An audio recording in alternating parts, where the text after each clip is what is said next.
Welcome to Lost Relation Chronicles. I'm David Mitchell, 33 years old, nearly 6 feet tall, and slightly underweight at 145 pounds. I'm a successful author, primarily of young adult novels, bodice ripper romances, and various other genres. I write under different pseudonyms for each of my genres, with Lovebug being my pen name for contemporary romance novels. I met Sophia Grace when I was 27 in a rather unusual way. After a meeting with my publishers in New York City, I was heading home on a Friday and waiting at the cab stand at my airport. As I was about to hail a cab, a woman with a luggage cart ran into me. I wasn't hurt, just incredibly annoyed. I turned to let her know exactly how I felt, but then I saw something unexpected, a vision. She was crying. "I'm sorry, are you hurt?" she asked. Before I could respond, I heard her mutter under her breath, "Great, I get dumped by my fiancé, fired from my job, miss my early flight, get bumped from the next one, and now I run over some poor guy who had nothing to do with my awful week. Look, miss, I didn't step into your way. I wasn't even near the path to the parking garage. You've got no reason to call me an a-hole." Just then, the cab I had called pulled up, and I climbed in, giving the driver my destination. I got home, grabbed a beer from the fridge, and began to unwind when the house phone rang. I recognized the number. It was my business cell phone. I answered sharply, "Hello, this is the Mitchell residence. What are you doing with my phone?" I heard a definite giggle, followed by a female voice saying, "I'm the dumb bitch who called you an a-hole. When I was restacking my luggage, your phone was on the ground. I'm calling to figure out how to get it back to you. I'm in Southside, and I can bring it over if you give me your address. If you'll let me, I'll bring dinner too. Do you like Chinese?" It'll be my way of partially apologizing. I replied, "Everyone who's human and doesn't have some kind of food allergy likes Chinese. I live at 5116 Maple Grove Drive in Riverstone. Do you know how to get here?" I heard a sparkling laugh. "GPS, you man, you. I also have a friend that lives down the street from you in the subdivision, so I'll find it. Let's figure on 6:30. Okay. Yup. That's fine. I like what is generally called house fried rice or 5-meat fried rice and egg rolls. I also will try anything, but isn't the man supposed to provide on a date? I don't want to get too adventurous on our first date." "Wait, this is going to be our first date, isn't it?" "We'll see." A giggle, and then all I heard was silence. I never did get her name. As I have a housekeeper and had not been home for 4 days, there wasn't much to do to make the house presentable. I put my dirty clothes in the hamper and got my meeting suit ready to take to the cleaners. By the time I was finished, my accumulated jet lag caught up with me. I took a nap after setting my alarm for 5:30. When the alarm chimed, I was in better shape, and after a long shower, I was near as human as an author can be. We writers are somewhat strange ducks. Right at 6:30, the side doorbell rang. The Vision was standing there with a large bag with the logo of my favorite Chinese restaurant on it. I took the bag, moved to the side, and said, "Enter, fair maiden. My castle is indeed fortunate that you grace it with your presence." That earned me a giggle and an introduction. First, let me introduce myself. I am Sophia Grace of the Southside Graces. We are a vigorous and aggressive breed, but I come bearing peace offerings. Sir Knight, we bear you no ill will, and punishment has been visited on the person who caused you misfortune. I accept your offerings of peace, but I must visit my own punishments on the dastardly cad that caused the upset to my person. Perhaps maybe a thrashing with the open hand delivered to that sorry individual's posterior. What say you?" "No, Sir Knight, anything but that. My flesh is too delicate to stand the abuse." Then we both broke up laughing. "Sophia, I am David Mitchell. I am 27, and other than a housekeeper, unattached. So you need to watch yourself now that you are in my evil clutches. I thank you for delivering my phone, and I am not angry about the airport. I was a little when I heard your muttering, but after I thought about it I realized that everyone can have a day like your mutterings described. I do not require any more apology than you coming here. This house has not had anyone as beautiful as you since my mother and sister were here. You are very easy on the eyes." With that, we dug in. After dinner, I showed Sophia the house and grounds. As I said, I am a very successful author and own the equivalent of 4 lots in a square. I explained to her what I did and said, because I was successful and did not want to rent, I bought this place and the other lots. I got here when the developer first opened the place up. I was the first buyer, and so the lots I purchased are at the end of a cul-de-sac. The house is custom built and is a 4-bedroom, 3.5 bath ranch style 4,000 square feet home. The master bedroom has an attached reading room office. The other 3 bedrooms are on the other side of the house and share 2 baths. Sophia was surprised when I showed her the backyard. The large patio had an outdoor kitchen, and the entire yard had a 7-foot privacy fence. Sophia told me she was 24, and up until the day before yesterday, a computer graphics artist for a small children's software company. She was engaged to the son of the owner, and when he wanted to start their sex life early, she told him no. He broke the engagement, had daddy fire her, and canceled the lease on her company car and apartment. She took her clothes and came home. What exactly does a computer artist do? I am an author of several different types of books, and I need someone to do my book dust covers. I can also use a proofreader as my rewrites are driving me crazy. If you're interested, we can discuss salary, perks, and details with my lawyer Monday. I was a standard artist until I learned computer graphics in college. I draw, paint in oil and acrylic, and occasionally sculpt in clay, then cast in bronze. I only sculpt on commission, and they don't come by too often. I would be very interested in either or both positions. I am not hurting for money, but I need a job for my sanity. My degree is in fine arts with an English minor. Would you like to see some of my works? I would love to see some of your work. However, I know I am adjusting to the time zone change and am exhausted. Could I pick you up tomorrow and take you to lunch as a second date? I would like that, but if it is a date, why would we discuss business? If it is a business meeting, let's have the date start tomorrow evening. I live with my mother at 743 Alcona Avenue, Southside. If you're tired, how about I leave? And I will see you tomorrow at 11 o'clock or earlier if you want. But not before 9 o'clock. This fair maiden needs her beauty sleep. What could you possibly do to improve perfect beauty? Okay, if you're up for it, we can have an early meeting at 9 o'clock and then make a day of it. Lunch, mall walking, dinner, and a play that I have tickets for. Does that sound like a plan? Yes, indeed, Sir Knight, that sounds like a very good plan. As I escorted her to the door, she turned, got on tiptoe and gave me a nice kiss. Then as she was leaving, she tossed out, I might enjoy that thrashing with an open hand on the posterior when we get to know each other better. Good night, David. You have rescued this damsel in distress. Even if the job doesn't work out, I am happier than I have been since I was dumped on by A-hole Jr. She drove off with my phone. The next morning, I was up early, so I threw some of my clothes from my trip into the washer. Then I went to get my phone. Sophia never gave it to me. Since it was still quite early, and I'm not a total jerk, I waited until 7:30 to call my phone. A sleepy Sophia answered. David Mitchell's phone. Can I take a message? Yes, you can. This is your favorite a-hole. What are you doing with my phone? Now I am going to have to administer 2 thrashing sessions. Good morning, Sophia. I know it is mean to call you this early, but I couldn't resist. Would you like to go to breakfast to start the day of our second date? I also wanted to rub it in that we both forgot that you came to my place to deliver that instrument of death that you have in your hand. More giggles. How about you come over at 8:30? I will make you breakfast. I'm actually a very good cook. My mother is out of town, so it is not a meet the parents moment. I will be there with bells on, clothes also. The cops in this town have a thing against public nudity. More giggles, and then a dial tone. When I drove up to the split-level home, I could see that the neighborhood was probably upper middle class. I pulled into the circular drive and parked near the front door. I grabbed the cinnamon buns that I purchased for a tasty gift. As I approached the door, Sophia opened the door and I almost dropped the buns. At the door stood a green-faced, hair curler-covered head, buck-toothed, dirty robe-clad woman. She gave me a glare and then couldn't hold it anymore. She started with a giggle, and by the time I reached the door, she was in all-out laughter. This is what you get when you rob a woman of her beauty sleep, Sir Knight. Then she started laughing again. I grabbed her green-slimed face, curlers and all, and planted a kiss on her. When I let her go, I said, Nay, my sweet princess. The camouflage cannot hide thy fairness. Beauty such as yours would shine through concrete. Then after staring at me for a moment, a second laughing session started. You goof. The kiss was wonderful, but now you have green all over your face and hands. Come on in before the neighbors see me and wonder who that crazy woman is that's in my house. Then we can both wash up. With that, she pulled off the curler wig and the phony teeth and showed me into the house, and after taking my gift pointed me to the guest room bathroom. After washing up, I walked out to the kitchen and grabbed a seat. Sophia walked in, and the green was gone, and a smile that would light a dark tunnel was on her face. I wore that get up to a Halloween party last year. Knowing you have a sense of humor, I thought I would get you back for the 7:30 call. I was barely awake and thinking about last evening. Then she held out her hand with my phone. Let's not forget this time.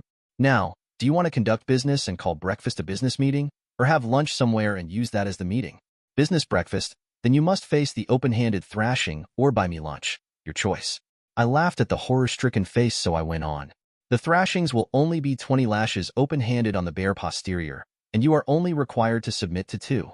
So far, but the day is young. I don't know if you're serious or not, but I think lunch is a good idea. When she saw my poopy lip, she laughed. You were kidding, weren't you? You'll never know now. You ruined my fun. I must say, with no crudeness meant, that you have a very spankable posterior. I don't want you to leave, but I enjoy it when you walk away. That earned me a huge smile and sweat on the arm. I looked at her and got a brilliant idea. What does your book library look like? You seem to be intelligent, and if you have any similar book to what I write with the dust cover intact, I can get an idea of whether we are looking at the same ideas. Okay, but I need to warn you, I hated most of the dust covers, so I did my own to fit the book. I tried to present the theme of the story from my reading of it. After breakfast, my stomach is empty winch. Me man, me hungry. That earned me a second swat and a cheek kiss. After breakfast of a baked scramble with mozzarella and Italian sausage, coffee, and conversation, Sophia brought out several books with her dust covers and the originals. I was not totally surprised when 2 of the books were my romances. They are very popular. When I saw her covers, I knew she had captured the story essence without giving away the story. I put these 2 covers together before I knew you wrote them. I researched Lovebug last night and surprise. It was a registered pseudonym of one David Mitchell. What a coincidence. Huh. The covers were better than what the publisher supplied. I told her so. Then I asked if she wanted an opportunity to do all of my covers from that point forward. Yes. Okay, I will give my agent and my publisher a call. You said you had an English minor. Would you be interested in being my test reader and also my proofreader? That would mean some extra income. It would also be fairly steady work as I complete a book about every month. Yes, again, I would love it, and I would finally be using all of my skills. My agent and publisher were both on board, and my publisher even had Sophia do the paperback covers for all of my books and those of some of the other authors. My agent loved having another client, and I got a first-rate proofreader. Sophia was surprised that I used a different pen name. I explained that that was my publisher's idea. It was to protect my privacy. With her checking my spelling, syntax, and grammar, I was doing fewer rewrites and writing more books. I went from 12 or 13 books a year to 15 or 16. After that first weekend, Sophia and I dated for several months. We were together almost every day and most evenings. Sophia commandeered one of the bedrooms opposite mine as an office. She said she needed to be away from all distractions when she was creating. After a year, I asked her if she wanted to move in. I thought it was unnecessary to drive to her mom's when she just slept there, then drove back and shared breakfast. She agreed, but said, I'll move in, but you need to make closet space in the master because I am not sleeping in any bed but yours. I was floored. I shouldn't have been. We had occasionally had sex, but I did not realize that she had that kind of feeling for me. I mentioned earlier that authors are strange. Before you move in then, I have a couple of very important questions to ask you. Do you love me? I am very much in love with you. Then, if you love me, will you marry me? There was no hesitation. Yes, I love you. And yes, I will marry you. Well, we need to do 2 things soon. 1, we need to tell your mother. And 2, we need you to meet my parents and my sister. Mother already knows. I was going to ask you to marry me if you did not get off the pot. I would love to meet your family. We had the meet and greets. Sophia's mother, Laura, was a somewhat subdued, somewhat beaten-down-looking woman. I liked her but wanted to talk to Sophia about her. My parents and my sister Lily got along with Sophia like she was a second daughter. The 3 ladies went into a long-distance planning festival. Sophia wanted to have a short engagement. I was all for that. I asked Sophia if she objected to a prenuptial agreement. She had a couple of reservations but was not against the idea. I made a suggestion that seemed to make Sophia very happy.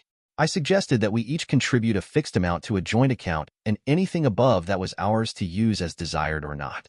Then I had another thought. I found out from Sophia that her mother was about to lose her house.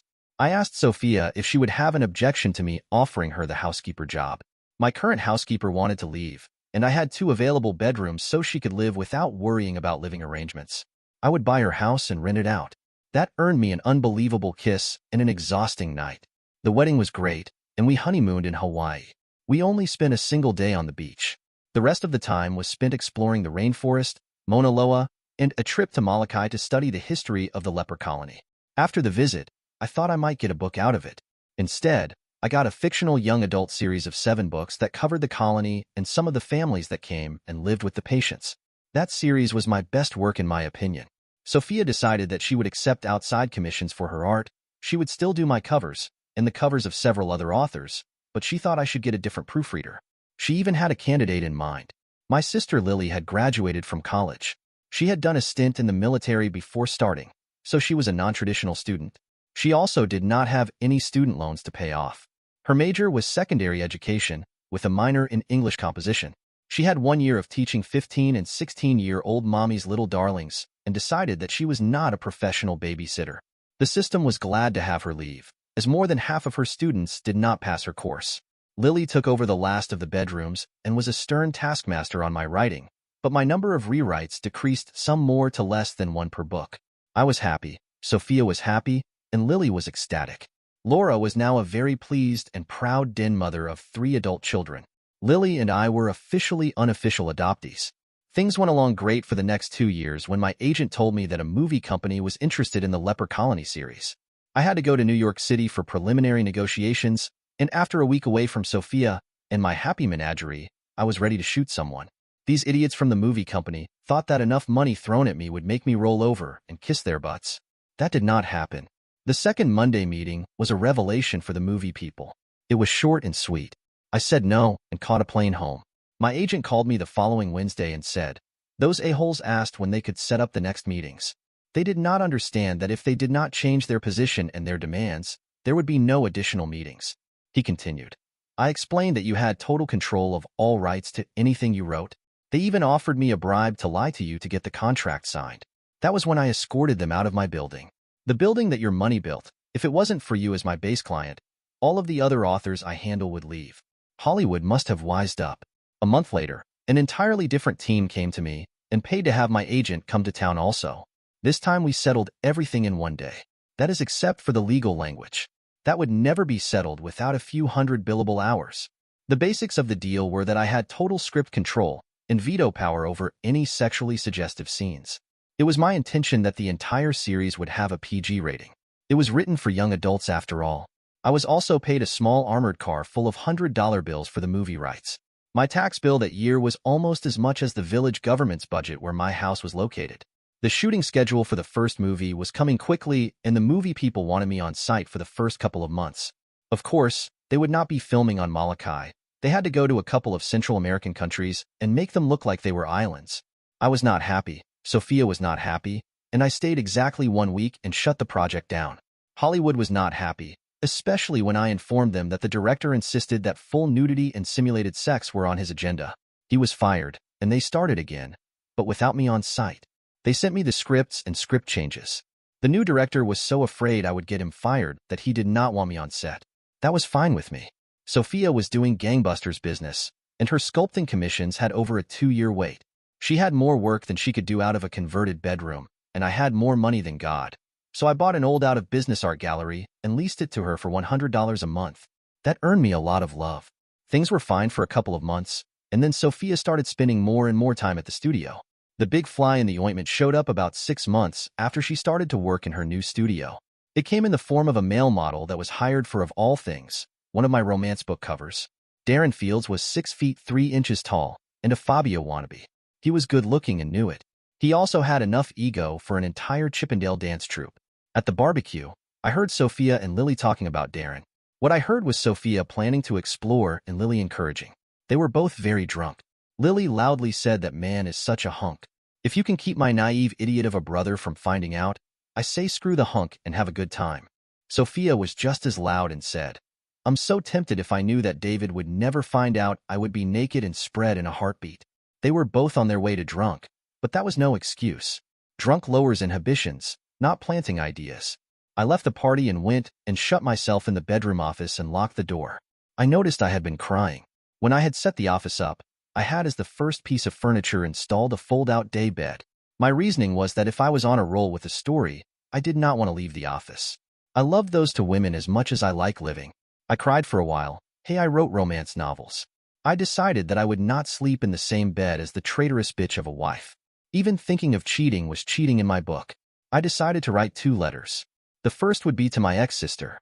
Then I would follow that with one to my soon-to-be ex-wife. My dear sister, this letter is to inform you that your employment is terminated effective immediately. The reason is this drunken statement you loudly made to my wife at the party last night. That man is such a hunk.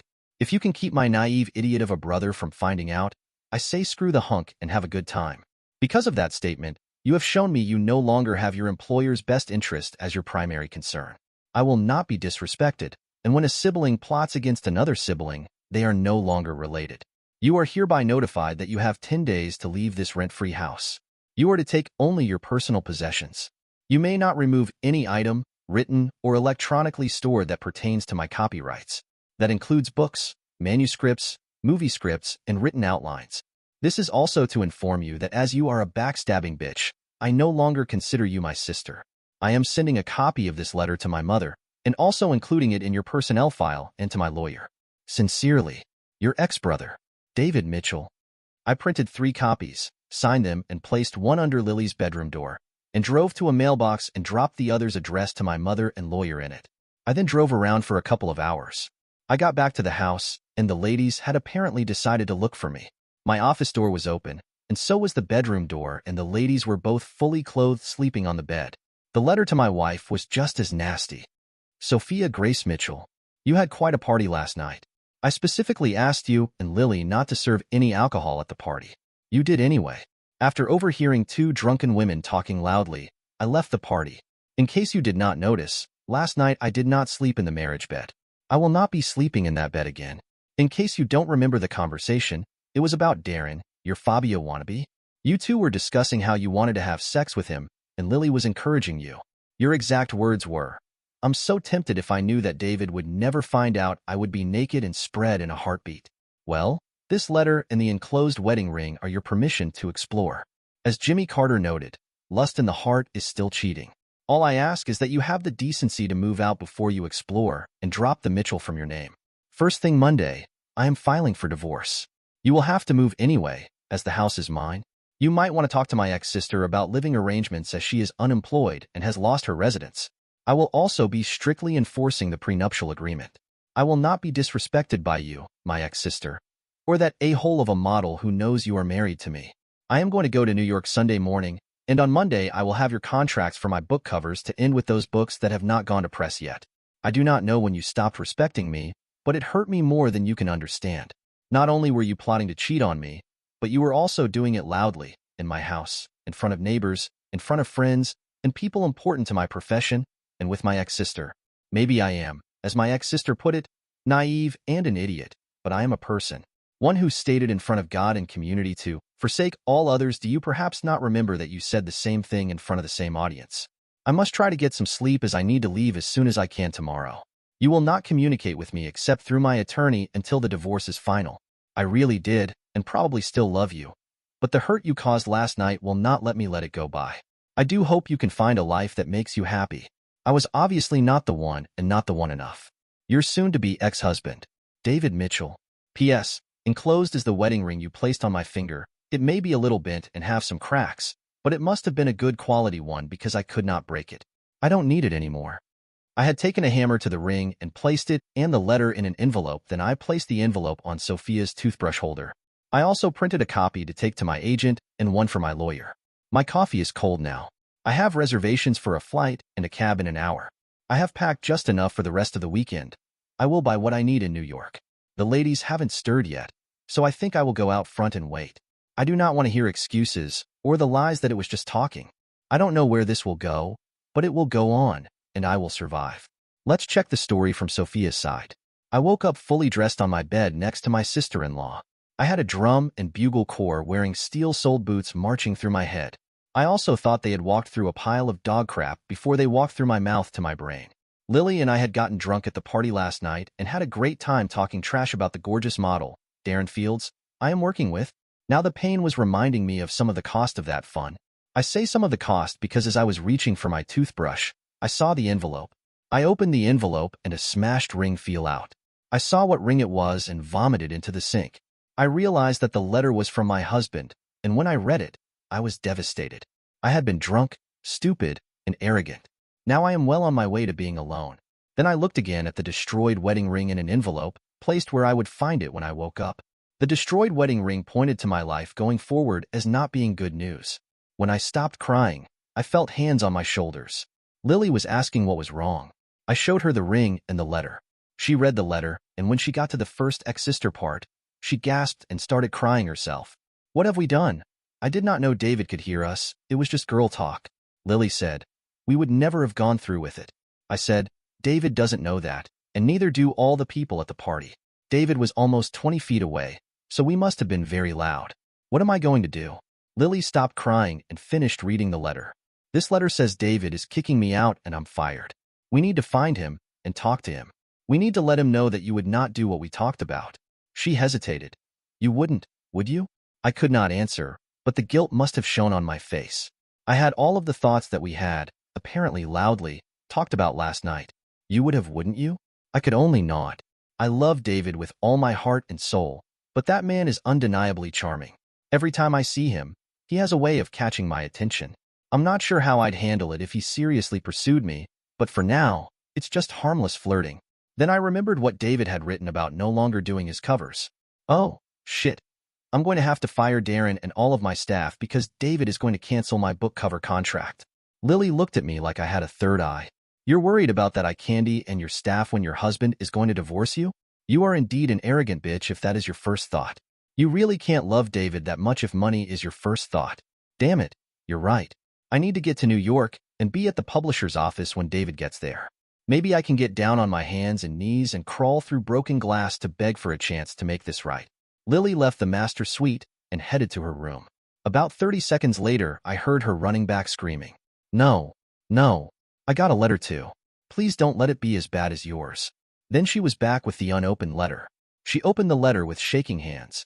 Please read it for me. I am afraid of what he is saying in there. I read those hurtful words. I started crying all over again.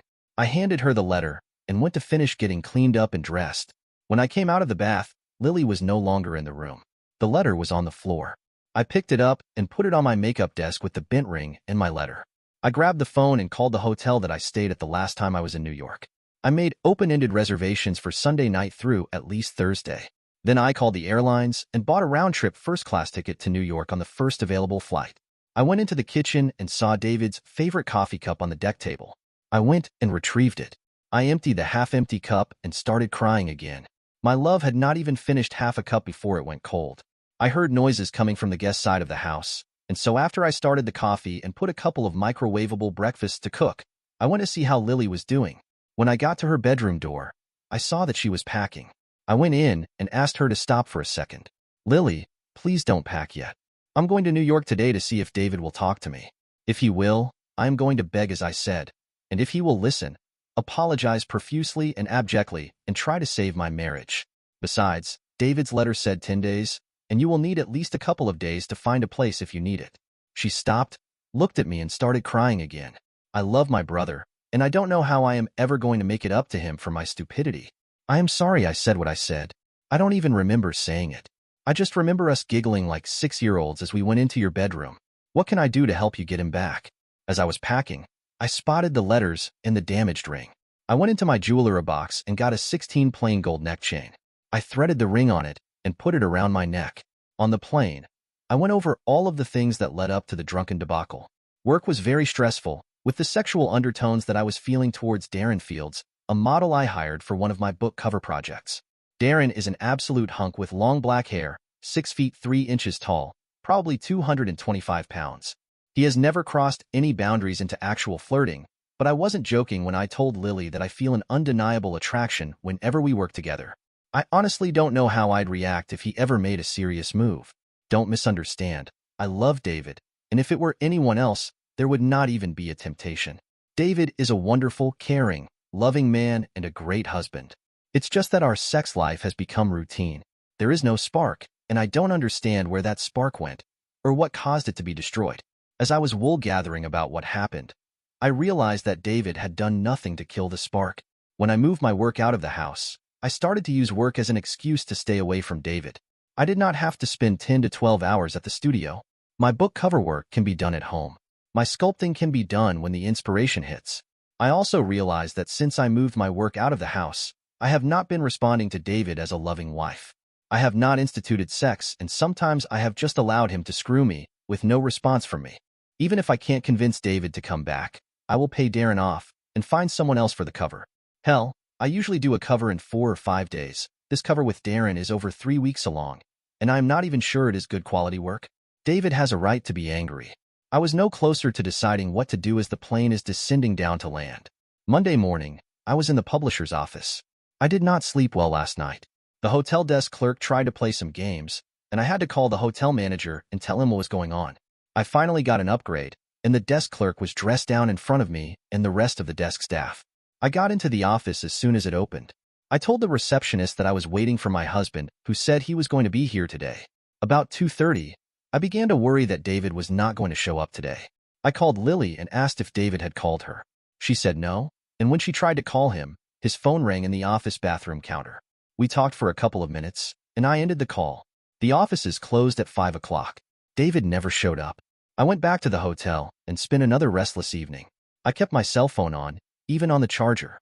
Back at the hotel, I sat down and wrote out the steps I am going to do to fix this. 1. Stop all current work and terminate Darren and his entourage. 2. Move all of my work out of the gallery. A. Find a new venue. B. Move to that venue. 3. Find a place to live if David insists I move out. 4. Work on David to fix this. Number 4 should be 1, 2, 3, 4, 5, and 6. I looked at the list and crumbled it up and tossed it in the trash. I didn't need a list or a plan. I needed David. I finally decided that the first thing I needed to do was apologize to all of the people who were at the party. At the same time, I was going to terminate my book cover work. I decided that it couldn't wait until I returned home. I decided to use email for now. I had a mass email address group of all of the people that had been invited to the barbecue. I also had an email address for Darren. I decided to email Darren first. To Darren Fields. Darren, I regret to inform you that because I have had my contract for Lovebug's book covers terminated, I must end your employment. I will, of course, pay all monies due to you. I will also pay any housing costs through Saturday at 5 p.m. If in the future I have a need for someone that you would meet the requirements, I will contact your agent. Sincerely, Sophia Grace Mitchell. Then I sent this to the group that had gotten the invitations. Dear friends, this letter is to try to apologize to you for the stupidity that I showed at the barbecue last Saturday evening. If you did not make the party, this is an apology for the hurt I caused my husband and his relationship with you. What I did and said caused immense hurt to my husband. I have no excuse. Being drunk is not an excuse or a cause. What I said, and even getting drunk, were insults to my dear husband. He has decided to take some actions to stop the insult and hurt. Should David and I somehow separate, I wish you all will support David. He did not deserve it, and he should not lose your friendship because of what I did. Again, I apologize for any embarrassment that I caused. Sincerely, Sophia Grace Mitchell. I pushed send and cried again. After the emails were sent, I called my mother. She answered on the first ring. Where in the hell are you? You have several people trying to get hold of you. Your sister-in-law packed up and left. Your mother-in-law is furious at you and wants a big piece of your backside to chew on. Just what in the hell did you do to piss so many people off? Mom, I got drunk at the party last Saturday, and I said some things that hurt David to the point that he is going to file for a divorce. He has told me that he will not use me on any more of his book covers. He wants me out of the house. Was it that stupid of a model that you hired? Did that eye candy with the ego bigger than the earth and the intelligence of rocks get to you? Were you that stupid that you did not know that he is queerer than a $9 bill? She took a deep breath. I thought David asked you not to have booze at the barbecue. He did, didn't he?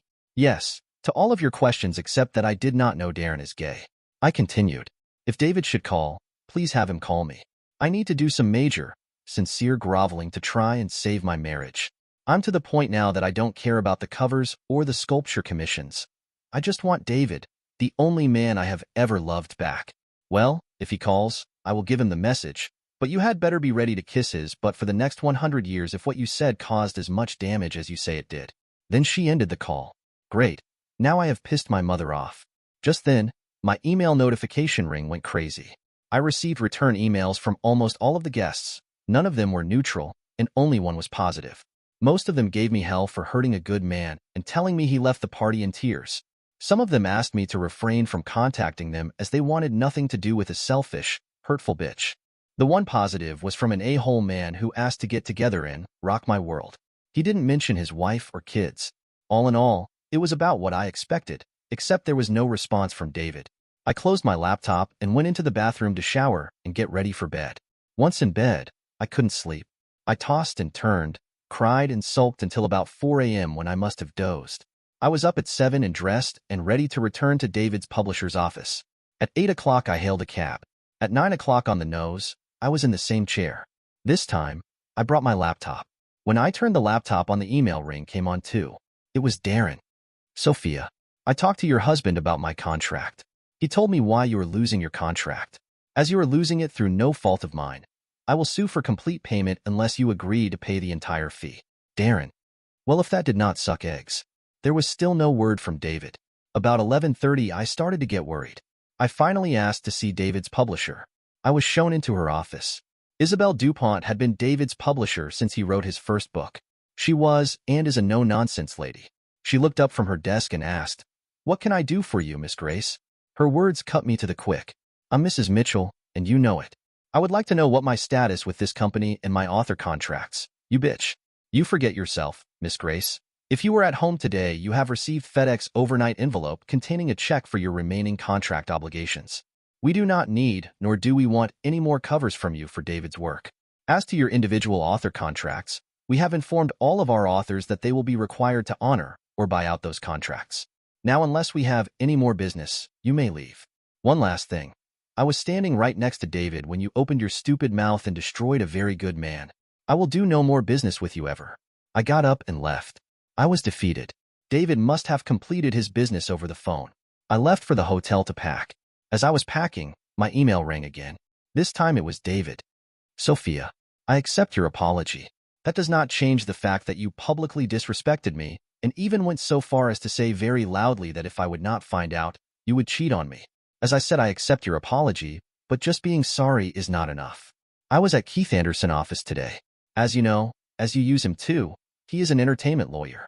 He gave me the name of a divorce lawyer that I am seeing tomorrow. As I said in the letter, you will need to move out of the house. It was mine before we were married, and our prenuptial says that you will only get half of the joint account. Hell, if you don't fight the divorce, you can have it all, and I will add $100,000 in the gallery. I will even pay to have the gallery modified to include an apartment on the second floor if you want. I just want your disrespect out of my face. David Mitchell." I read that and knew it was over. It is just so harsh that I am losing a man I love, because I wanted another in my mind. Now let's check from David's side. After I got in the cab to go to the airport for the flight back to my house, I thought about what had happened to put me here. Sophia and my ex-sister both heaped what I felt was a public humiliation on me. My thoughts went back over the past few months. Sophia was pleased when I bought her an out-of-business gallery and had it reconfigured into a studio for her to create in. I was practically killed with love for a couple of months, and then things slowly changed. Sophia spent more time at her gallery than at home. Our lovemaking disappeared, and it became a mercy sex occasionally. Then about 3 weeks ago, she hired a male model for one of my book covers. He was a Fabio wannabe, 6 feet 3 inches and chiseled. He also had an ego bigger than the Donald. Once she started using him, I was ignored. On top of that, where she usually spent 3 to 5 days to complete a book cover, Darren Fields had been in town for almost 3 weeks.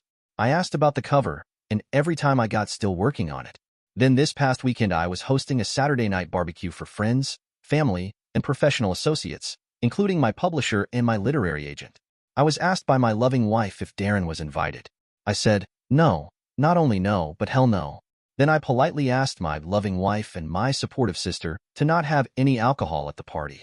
They ignored me and proceeded to get wasted and loud. Then came the exchange that devastated me. My sister Lily loudly said that man is such a hunk. If you can keep my naive idiot of a brother from finding out, I say screw the hunk and have a good time. Then she started giggling. Sophia, also loudly, said, I'm so tempted. If I knew that David would never find out, I would be naked and spread in a heartbeat. Then they both were giggling. I left the party. I went into my office and realized that I was crying. I sat at my desk for what must have been an hour and realized that all that time I had been twirling my wedding ring. I finally decided that screaming at them in front of guests or in the morning would not solve anything. So I did what I do best. I wrote letters to my sister and my wife. I then went to sleep on the office fold-out bed. I woke up early and got some coffee and went out on the deck to think. I needed to call the airline and the hotel chain I use when I have to go to New York. I booked a round-trip first class with an open-ended return and booked a suite with the same provisions. I thought that I would be in the city at least until Wednesday and possibly until the weekend. On the flight, I realized that my publisher and agent had been at the house last night, and I was flying to meet them in the city. They either would not be there, or probably would not be in their offices until Tuesday. When the plane landed and I was in the terminal, I called my agent and told him that I would not insist that he drop Sophia as a client, that it was his decision. Then I told him, she will no longer do any future covers for me, but the rest of her work is up to her and you. Then I called my publisher, Isabel DuPont. I told her that any cover that Sophia had submitted for books gone to press were to be used, but if the book has not gone to press, I needed a new artist. I told Isabel that if she had to pay Sophia for her complete contract, to bill me for it. When I accomplished that, I had no real desire to stay in New York. I called the hotel and canceled my reservations. Then I went to the airline ticket counter and switched my return to a trip from New York to Portland, Oregon to end back at my home. On the flight to Oregon, I contemplated what I would do for the rest of my life. The two women closest to me betrayed me, at least to my way of thinking about it. I would, of course, continue writing. A writer only stops writing when he dies, even if he never puts it on paper. Anything else was not on my radar at the time. The plane landed, and I went to my room in the airport hotel. It was near dinner time on the coast, so I ordered a steak and a Coors. I woke up the next morning and decided to just drive around Portland. I hadn't been there for many years. I went along the Columbia Gorge Highway, saw a bunch of windsurfers having a good time, watched a good-sized ship pass through one of the locks, and in general was a tourist. That night I had dinner at the Summit Ridge Lodge. The food was excellent, and the ambience took my mind off my troubles for a brief period. Tuesday morning, I got a call from Darren Fields, the Fabio wannabe. He wanted to know what happened to have his contract terminated. When I explained that I did not have anything to do with his contract, but that Sophia was probably trying to cover her track, he should talk to her. Later that day, I received 2 emails from Sophia. I read them. One was a copy of the email to Darren. That explained the call from Darren. The next was an apology to all of our invitees to the barbecue. The apology sounded sincere, but I was still hurt. I called my business lawyer, Keith Anderson, and asked him to recommend a divorce attorney. The name he gave me was Sally Winston, and I called her office and had a consult on the phone. I mentioned the prenup and that I was willing to do better if she did not fight it. Sally recommended a few things and said that when I got back in town we would meet and sign the papers and pay her. She also said I should respond to her apology. I told her my thoughts, and she was in agreement with them. So I sent a response to her apology email to Sophia. That was the end of my correspondence with Sophia for that day. I was closing my laptop when a new email popped up. It was from my sister. David, I know you are extremely angry at me. I really don't blame you. I will be out of your house by next Monday. I am very sorry I hurt and embarrassed you at the party on Saturday. What I said was just stupid talk. Sophia and I talked Sunday morning and realized that the makeup but kissing was going to have to be going on for many years. I love you, David. You have been my support since I got out of high school. You supported me when I went into the military and helped pay for my college. I really enjoy working for you. I would like to in the future if we ever can reconcile. For now, I will do as you ask. I hope that someday you will forgive me. I never meant to hurt or disrespect you as a brother or a boss, but I did. I am so sorry. Please accept this apology as it is meant. I will let you initiate contact if you decide you want to. I will not close any doors, but you must push them open. Please know that I love you. Your sister always. Lily Mitchell. I read it over and realized that Lily is family, and while I was still angry at her for the insult, I had probably hurt her almost as bad when we were growing up.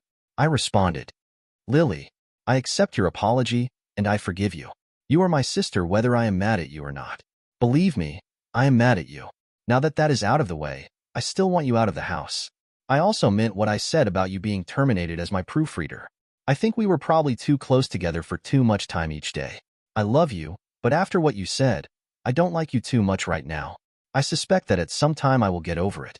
Let me have that time, and for now the space to heal. I am seeing a lawyer tomorrow to start the divorce proceedings. I have already told Sophia that I will not take her back. You need to understand that the problems at the party were just the latest problems. Your words just added to them. By the way, did either of you women know Darren is gay and would not have seduced Sophia if she really wanted it to happen? Your unex-brother, David. Things were calm when I got back to the house on Wednesday of that week. I arrived home, and the house was vacant. Sophia's mother had put a letter of resignation on the kitchen counter. Sophia had cleaned out all of her stuff, and Lily had done the same. For the next few days, I did all of the things I hired a housekeeper for. When Monday rolled around, I called Mary Maids and asked if they placed live-in housekeepers. They did not, but recommended that I might call the college and get 2 or 3 part-time college girls. They also said that there was almost always someone on campus in need of work and living arrangements. I decided to take that thought and run with it. I got the number 4 and talked to the creative writing professor. He had 4 young ladies that needed to move out of their apartment as the landlord was trying to make them give him sexual favors. I told him my predicament and said that perhaps I could interview them, and if we could work something out, they could share 2 to a bedroom and use the 3rd as a study area. I added that I would, if asked, help them with their writing assignments as I had a few books published. The professor laughed and said, "We have a class dedicated to Elizabeth Jester books." That turned out to be both a great and a terrible idea. The girls were very proper and nice young ladies. 2 of them, Sarah Cunningham and Angela Mason, were sophomores, and the other 2, Elena Rodriguez and Sandy Skidmore, were juniors. They all were interested in part-time work and the offer of living quarters. They were excited to get paid and have living space and quiet study space. Their only complaint was the drive, but I pointed out that they were no longer paying rent and had a job. I would lease them each a small car to go to and from campus. They could only use the cars going to campus during school hours or to the campus library after hours unless they all went in a group. If they went as a group, I would let them use my SUV. Any other trips in the cars were to be cleared by me. No drinking while driving my vehicles. As we talked about what I needed and what they needed, we decided to come up with some rules. We mutually came up with a set of 11. We wrote them down and posted them on the kitchen entrance door. Rules of the house. All persons in the common areas will be properly attired. No just bras and panties for the girls. No just undershorts for the boss. No nude or semi-nude sunbathing. Bikinis are okay, but tops and bottoms are to remain tied. Live with the tan lines or go to a tanning salon. No underage drinking and absolutely no drugs of any kind. No overnight guests in the girls' area. Any guests of the girls must stay in the common areas. No exceptions. If guests are here to study, and study they will. In the common areas. The boss will allow these groups use the dining area. The boss's office is off limits when the door is closed. No cleaning, no knocking off limits. The girls' area is off limits except for inspections, or when invited. The boss side of the house is off limits after lights out. Any dietary requests are written down and will be addressed in the Saturday morning supply run. All parties and residents are invited to participate in the supply run. Boss buys lunch. The gardener and lawn boy are paid to work outside. They are not to be invited into the house, except to use the bathroom. They know these rules. Don't tempt them to break them. Lights out in the common area is midnight every night except when the boss is entertaining.